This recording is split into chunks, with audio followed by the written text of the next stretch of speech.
Halo sahabat-sahabatku, semoga kalian dalam keadaan sehat selalu. Berjumpa lagi dengan saya. Dalam video kali ini, saya akan membagikan 5 tips buat teman-teman di rumah, cara agar burayak ikan mas koki teman-teman bisa bertahan hingga dewasa dan bisa mendapatkan hasil atau panen yang maksimal. Tetap saksikan terus video ini hingga selesai. Jangan lupa like, komen, dan subscribe-nya. Baiklah, kita langsung ke tips yang pertama.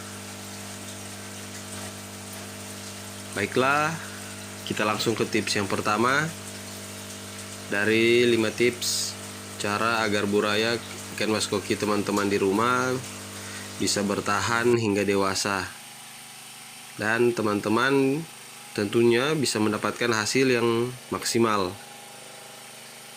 Tips yang pertama adalah setelah telur ikan mas koki menetas, biarkanlah terlebih dahulu kira-kira seminggu atau 7 hari. Biarkan proses penetasan benar-benar maksimal. Karena ketika penetasan telur biasanya selama 2 atau 3 hari.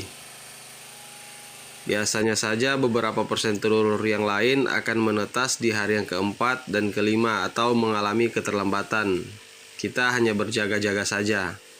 Jadi baiknya biarkanlah media-media penempelan telur itu selama 7 hari atau seminggu, sehingga telur-telur yang memang juga mengalami keterlambatan bisa menetas dan kita mendapatkan hasil yang maksimal.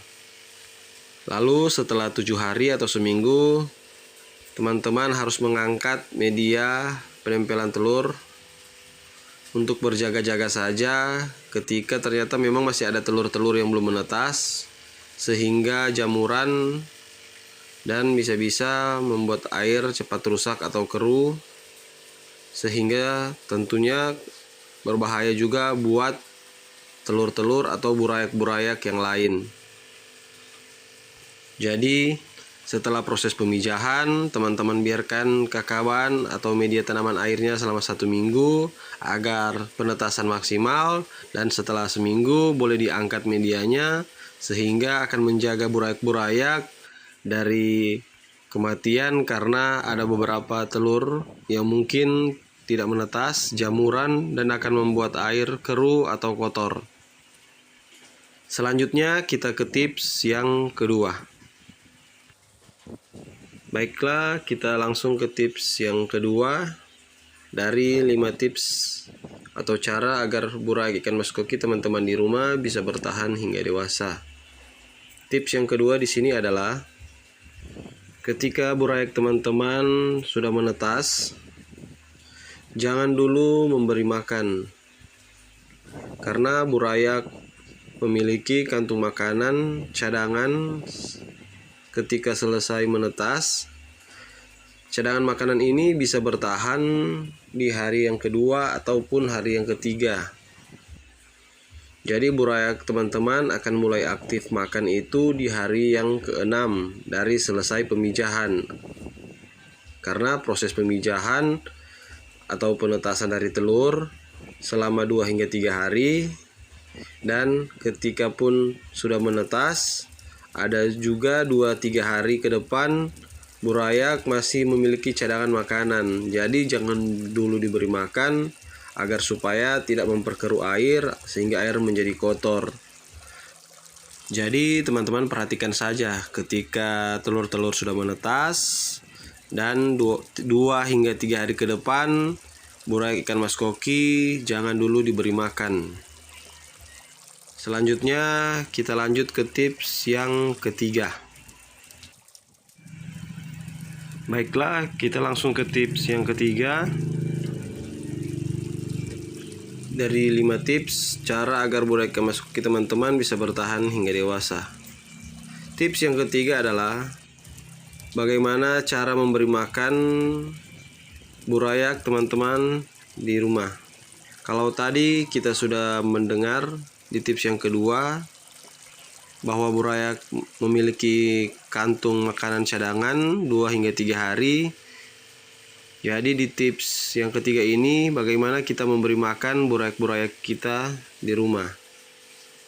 Karena burayak masih sangat sensitif dan berukuran kecil, jadi baiklah kita memberi makanan burayak pakan hidup seperti infusoria ataupun kutu air, sehingga pakan yang tidak dimakan oleh burayak atau ketika burayak sudah selesai makan atau kekenyangan tidak akan membuat air menjadi rusak, karena pakan yang kita beri adalah pakan hidup yang bisa dimakan burayak kapan saja. Berbeda dengan ketika kita memberikan pelet halus. Kalau tidak dimakan, maka sudah pasti akan tersisa dan akan menjadi salah satu penyebab burayak mati, karena air yang menjadi kotor dan amoniak dari sisa pakan pelet tersebut. Jadi jangan lupa ya teman-teman, ketika selesai pemijahan dan penetasan, kita masih diberikan waktu 4, 5, hingga 6 hari.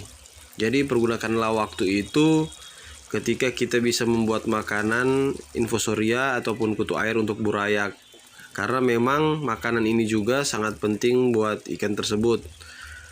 Karena burayak masih sangat sensitif, jadi bisa memberikan makanan dengan makanan hidup sangat membantu untuk menjaga air bisa tetap baik ketika burayak mulai bertambah besar. Baiklah, selanjutnya kita ke tips yang keempat. Baiklah, kita masuk ke tips yang keempat dari 5 tips cara agar burayak ikan mas koki teman-teman bisa bertahan hingga dewasa. Tips yang keempat di sini adalah bagaimana teman-teman mensortir burayak ikan mas koki atau ikan hias yang lain dengan kriteria masing-masing breeder. Karena meskipun dengan indukan dan pejantan yang sama, tetap kadang-kadang ada yang berbeda dari bentuk tubuh dan warna. Tapi di sini saya lebih merujuk kepada pertumbuhan. Karena burayak yang kecil dan burayak yang lebih besar, si kecil akan selalu dibuli ataupun dikejar-kejar oleh burayak yang lebih besar, sehingga presentase atau jumlah burayak akan menurun dan sehingga akan menjadi panen yang kurang maksimal. Jadi bagaimana kita harus mensortir burayak-burayak ikan mas koki kita ataupun ikan hias yang lain agar supaya kita bisa menyesuaikan standar ukuran dari setiap burayak-burayak. Karena tetap biar bagaimanapun juga biasanya dalam satu kali pemijahan itu akan ada perbedaan, burayak yang lain akan lebih besar atau cepat pertumbuhan dan yang lain akan mengalami kelambatan dalam pertumbuhan. Dan ketika kita dibiarkan, yang lain atau si kecil ini akan dikejar-kejar atau dibuli si besar, yang tentunya akan berpengaruh pada hasil panen teman-teman. Jadi jangan dilupa untuk mensortir burayak-burayak ikan mas koki teman-teman di rumah. Baiklah, kita ke tips yang kelima atau tips yang terakhir. Baiklah, selanjutnya di tips yang kelima atau tips yang terakhir dari 5 tips cara agar burayak teman-teman atau ikan mas koki teman-teman di rumah bisa bertahan hingga dewasa.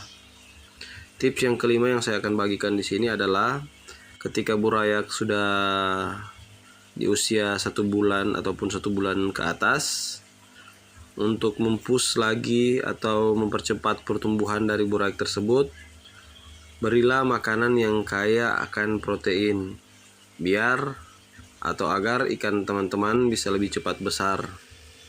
Dan jangan lupa juga tambahkan dengan serat atau nutrisi serat agar ikan kita sehat dan tidak gampang sakit. Karena ketika kita mempus atau menggrooming agar ikan mas koki kita bisa cepat besar, tentunya dengan makanan yang begitu banyak dan berat, protein yang tinggi dapat juga mempengaruhi pencernaan si ikan mas koki. Jadi ketika kita juga mengimbanginya dengan makanan dengan nutrisi serat yang banyak, tentunya si pencernaan si ikan mas koki ini atau burayak ini bisa lancar, bisa bagus, dan tidak akan mengganggu sehingga dia bisa bertahan dan teman-teman bisa mendapatkan hasil maksimal dari panen burayak ikan mas koki tersebut. Baiklah, cukup sekian dari saya. Semoga video ini bisa bermanfaat buat teman-teman, sahabat-sahabat di rumah. Tolong bantu channel saya dengan mengklik like, komen, share, dan subscribe-nya. Terima kasih.